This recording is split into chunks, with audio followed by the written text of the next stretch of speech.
ഇന്നത്തെ ഏറ്റവും പുതിയ വീഡിയോയിലേക്ക് ഇവർക്കും സ്വാഗതം. അജയന്റെ രണ്ടാം മോഷണം, കിഷ്കിന്ധകാണ്ഡം എന്നീ സിനിമകളുടെ 13ാം ദിവസത്തെ കേരള പ്രീസെയിൽ, ഒപ്പം തന്നെ ARM എന്ന സിനിമയുടെ ഏറ്റവും പുതിയ വേൾഡ് വൈഡ് 12 ദിവസത്തെ കളക്ഷൻ കണക്കുകൾ തുടങ്ങിയ റിപ്പോർട്ടുകൾ ഇപ്പോഴത്തെ പുറത്തു വന്നിരിക്കുകയാണ്. ടൊവിനോയെ നായകനാക്കി ജിതിൻലാൽ സംവിധാനം ചെയ്ത ഏറ്റവും പുതിയ Malayalam big budget 3D pan Indian സിനിമയാണല്ലോ ARM.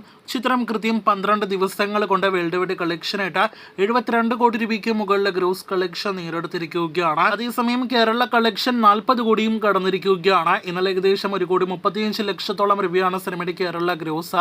അങ്ങനെ സിനിമയുടെ ആകെ 12 ദിവസത്തെ കേരള ഗ്രോസ് 40 കോടി 50 ലക്ഷത്തിന് മുകളിലേക്ക് എത്തപ്പെട്ടിരിക്കുകയാണ്. കഴിഞ്ഞ ദിവസം സിനിമയുടെ 87 കോടി രൂപയുടെ ഒഫീഷ്യൽ കളക്ഷൻ പോസ്റ്റർ വന്നെങ്കിലും ആ കളക്ഷനിലേക്ക് സിനിമ യഥാർത്ഥത്തിൽ എത്തുന്നതേ ഉള്ളൂ. ഇനിയും ഒരു 15 കോടി രൂപ കൂടി വേൾഡ് വൈഡ് കളക്ഷൻ നേടിയെടുത്താൽ ആ കളക്ഷനിലേക്ക് സിനിമ എത്തപ്പെടും. അതിനുമപ്പുറം 100 കോടിയിലേക്ക് ARM എത്തപ്പെടുമോ എന്നാണ് ഇനി നാം അടുത്തതായിട്ട് പ്രധാനമായിട്ടും ഉറ്റുനോക്കുന്നത്. ഓണം റിലീസുകളിൽ ARMനോടൊപ്പം മികച്ചൊരു മത്സരവുമായിട്ട് രംഗത്തുണ്ടായിരുന്ന മറ്റൊരു മലയാള ഓണചിത്രമാണല്ലോ കിഷ്കിന്ധകാണ്ഡം. ഈ രണ്ട് സിനിമകളുടെയും ഇന്ന് ദിവസത്തിലെ ചൊവ്വാഴ്ച കേരള പ്രീസെയിൽ കളക്ഷൻ വന്നിരിക്കുകയാണ്. അതുപ്രകാരം രണ്ട് സിനിമകൾക്കും ഒരേ പ്രീസെയിൽ തന്നെ നേടിയെടുക്കാനായിട്ട് കഴിഞ്ഞിരിക്കുകയാണ്.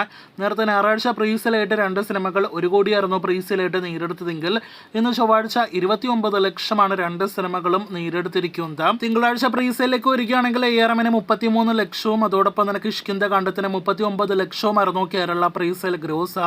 എന്തായാലും രണ്ട് സിനിമകൾക്കും ഇന്നും 1 കോടി വീതം കേരള ഗ്രോസ് ഉണ്ടാകുമെന്നാണ് പ്രീസെയിലും ഒപ്പം തന്നെ ബുക്കിംഗ് സ്റ്റാറ്റസ് നോക്കുമ്പോൾ മനസ്സിലാക്കാനായിട്ട് കഴിയുന്നത്. കാത്തിരിക്കൂ സിനിമകളുടെ കൂടുതൽ ബോക്സ് ഓഫീസ് റിപ്പോർട്ടുകൾക്ക്.